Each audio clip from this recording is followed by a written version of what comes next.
The log cabin Christmas card hanger is my most popular pattern. This video shows you how it's made. The pattern for the Christmas card hanger, which can be downloaded from my website for at a price of £8, consists of a dozen pages of detailed instructions, which takes you carefully through how to construct the card hanger with all the options that you've got and plenty of tips to help you get a good result. The first thing it suggests you do is to stack up lots of fabrics and then cut them strips to particular sizes. If you've got a sharp rotary cutter, it's possible to cut about 6 layers at once. Once you've cut the 1.5 inch wide set of different strips, here I'm cutting all the light fabrics, then you need to cut them to the sizes it says. I'm going to start off by cutting one of the biggest strips, which is 6 inches long. So from my edge here, I line up and I choose any one of the lines here, line the 6-inch line with the end of the strip,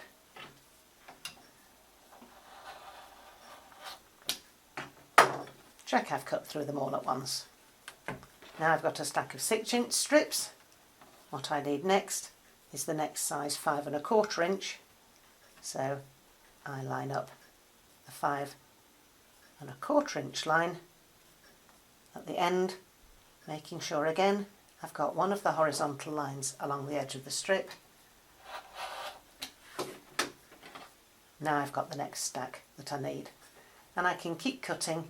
It's a good idea to cut the larger strips first and then work out from what I've got left how many I can cut. Now the aim is to finish with our foundation piece log cabin squares like this.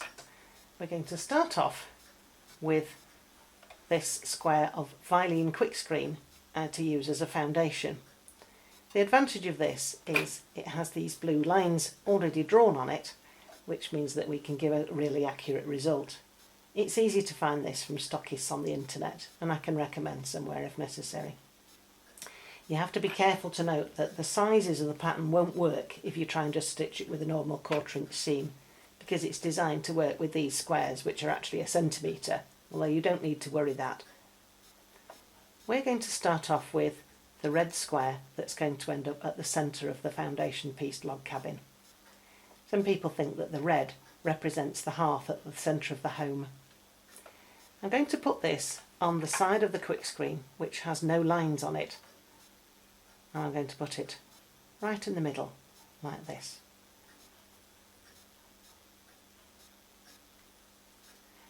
This is the only one where in fact I'm going to stitch not on the lines, because this one I'm just going to stitch around the edge lightly just to keep it in place. You'll notice, by the way, that for this demonstration I'm using a really dark brown thread. This isn't the colour that I would normally use. I'd normally use either what I call a sludgy green or a sludgy blue, because these colours will blend in with any colour fabric, but unfortunately they won't show up for the demonstration, which is why I'm just temporarily using a darker colour.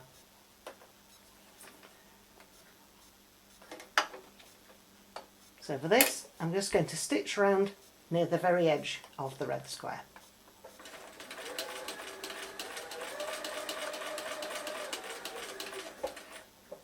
If you have a machine which will stop with the needle down like this in the corner, it means you can lift it up, turn it round, and the fabric won't move while you're going round the corner.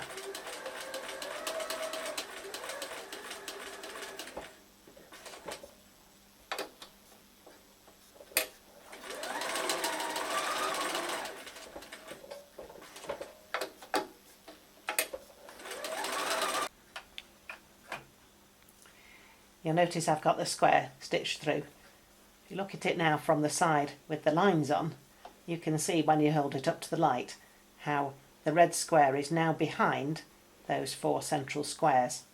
When you cut out this quick screen, you'll notice that you've got the bigger, darker, heavier lines every 5, and if you cut it out so that that goes down the middle, it's very easy to position it in the right place. Now we're ready to put the first of the logs on. On the finished log cabin block, you've got 2 darks and 2 lights on the first round, 2 more darks and 2 lights on the second round, 2 darks, then 2 lights on the third round. And you'll notice, in fact, because of the way it's constructed, that the 2 dark ones are very slightly shorter than the 2 light ones. That doesn't matter, you won't notice. But if you want to make sure that all your log cabin units look exactly the same, then it's important to make sure you always stitch in the same direction. So you'll see that I've put some arrows in the corner here to remind me which way I'm going round. So I'm going to draw those on my new one. And these are going on the unmarked side of the quick screen. So like this, and like that. There. It doesn't matter whether you choose to use 2 fabrics that are exactly the same for the strips in one round, or whether you choose to use 2 different ones. It's a good project, this, for using up lots of scraps. So now I'm ready to do my first strip. The first strip is a dark one which goes next to the red centre square, and then I'm going to stitch another longer dark one next to it. I've got all my fabrics laid out ready for me to use in the pre-cut strips. I've got all the different sizes of the dark and all the different sizes of the light. I want to start off with the smallest dark one. This is actually a square, but it doesn't matter. That's going to go right side down on top of the red square.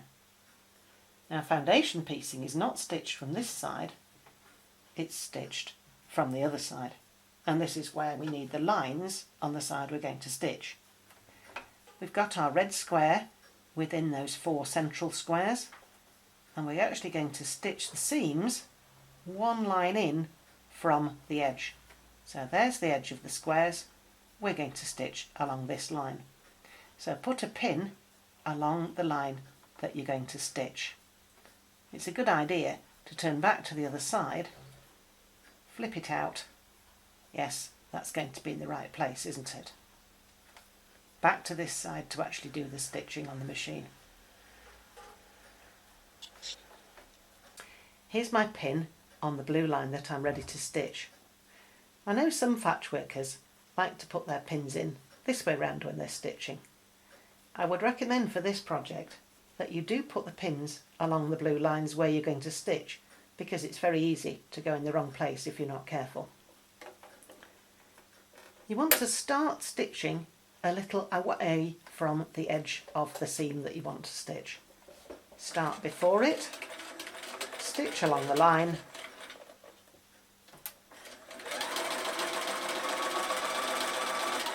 and stop when you're a little way beyond the other side. So I'm now ready to press this out. Don't worry, by the way, that this looks a little bit wonky. This is the great advantage of using the foundation. I promise you it'll look perfect when it's finished. What we're going to do is go on the red square and press out directly, making sure you've not got a little tuck in here. Don't use a really hot iron on the Vylene's quick screen because it can make it shrink a little bit. Now I'm ready to put the next piece on. It's going to go here to make the second side. Do you remember I put these arrows on to go round? I've done that one there, so now I need to stitch the next one on this side, not that side. So it's going to go here, put it over, turn over to the back, and then pin where you're going to stitch. Remember that we're going to stitch 1 line in. There's the edge of the strip. We're going to stitch on the next blue line in. But of course this one is longer. It goes over here. That's where we're going to stitch along the whole of that blue line. Let's just check it's right on the other side. It's a bit crooked, so let's just make it a bit straighter. It doesn't have to be perfect.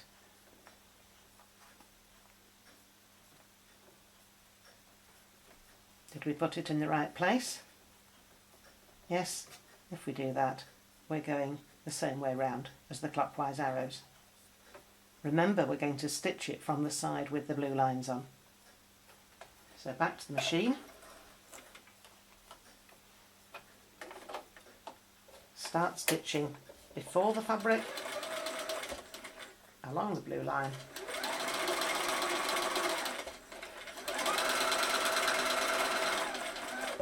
Finish a little way beyond. My first two dark ones, I'm going to do the next two light ones. So I need the shortest light one, which is going to go on this side, and then I'm going to stitch that one. When I've done the seams, it will be the right length. Put it over the edge, turn over and stitch.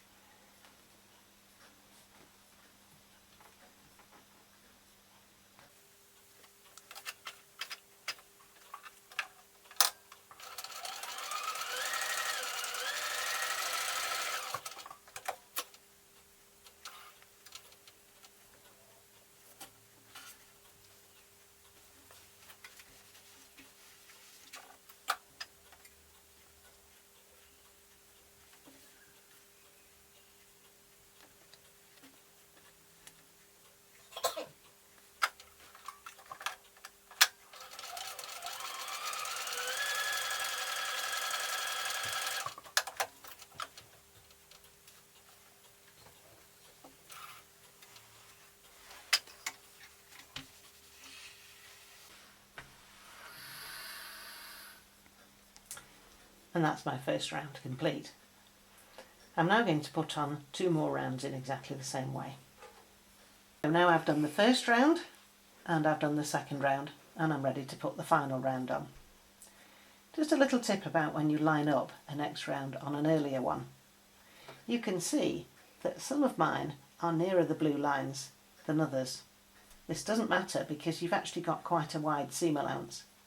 But you need to make sure when you're putting the new one on that you're putting the edge somewhere near this blue line. If anything, a touch that side, but certainly not too far this side. So my next strip is going on here, lined up. I can see the blue line beneath it. I'm going to stitch along this line, of course. As usual, I turn it over, put my pins in along the blue line that is 2 lines away from the previous one. Let me show you what happens if you don't quite line it up right.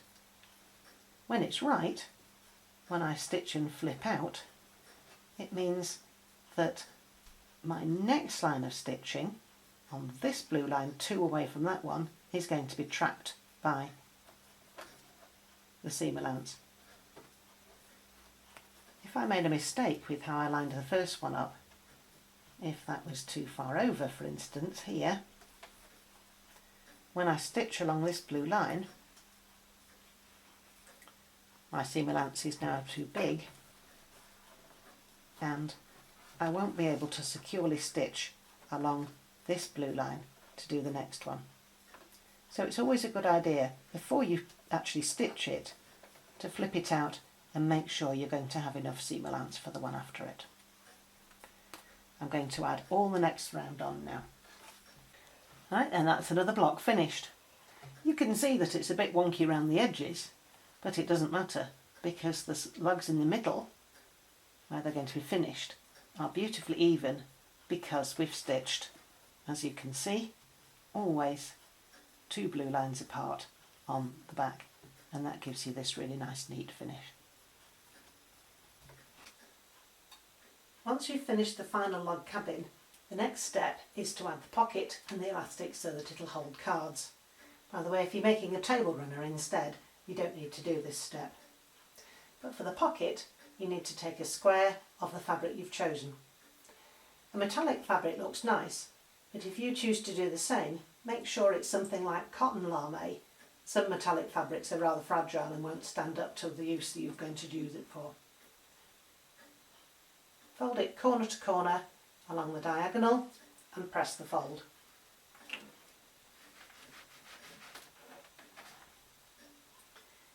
Now put your folded square across the corner of the dark fabrics. Make sure that this fold lines it with the inner corner of those seams there. Then take a piece of gold elastic and put that down the middle of the final light strip on this side. Half the units need it here, the other half of the units need it in a different position because some of the cards need to go in from the right and some from the left. When you do the next step, which is to stitch around the edge, your stitching will trap the raw edges of your pocket and it will also trap the ends of your gold elastic. I've chosen to stitch this block in the traditional Christmas colours of the dark green and the gold and the red and the cream. But of course you may decide that you want to make your card hanger to celebrate a different occasion. When my parents had their golden wedding anniversary, I made a different design of card hanger which you can also buy, which is called the Celebration card hanger based on a Dresden plate design, and I did that in golds and yellows, and I had a lot of fabric left over of the scraps.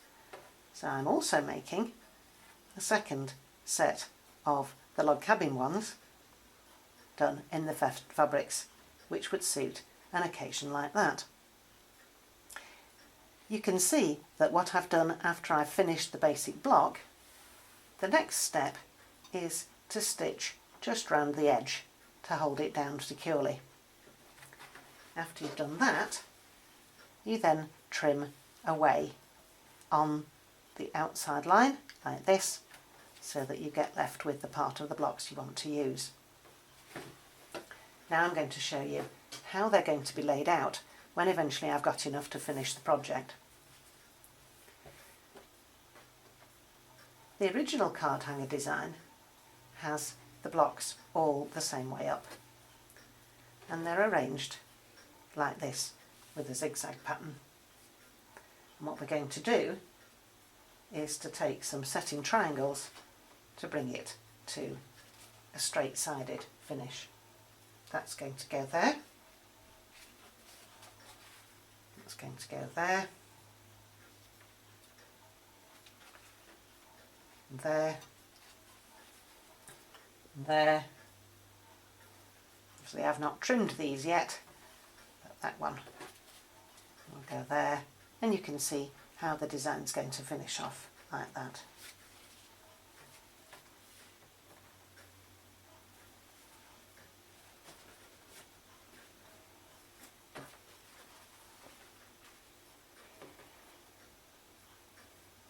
We're going to have a bit of fun at this stage, planning what the best balance of the colours is just by swapping over the ones that you've got. But you can certainly see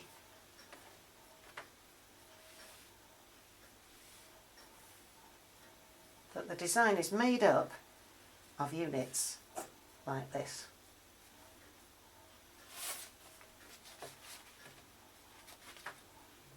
Where we've got a triangle, a square, and a triangle.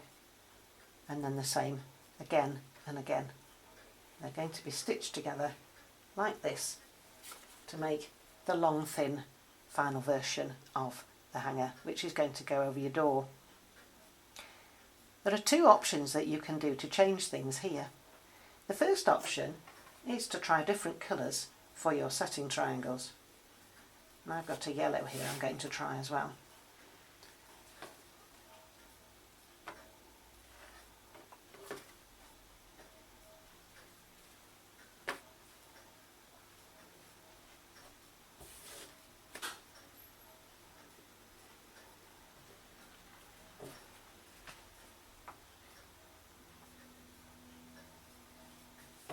Doesn't that look different?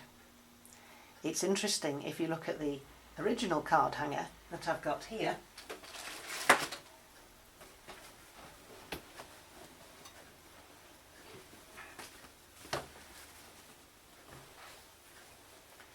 The log cabin blocks on this side are in fact exactly the same as on the other side. This side has the dark green setting triangles, and this one has the much paler ones. The centres are the same, but again you get the option of a completely different look by changing this.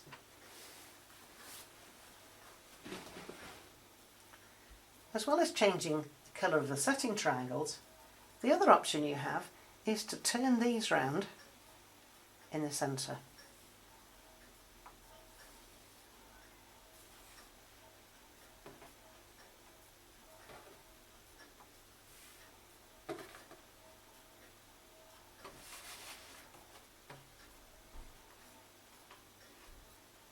Now I've arranged them so that all the darker side goes right up the middle, and again that gives a completely different look to your finished piece.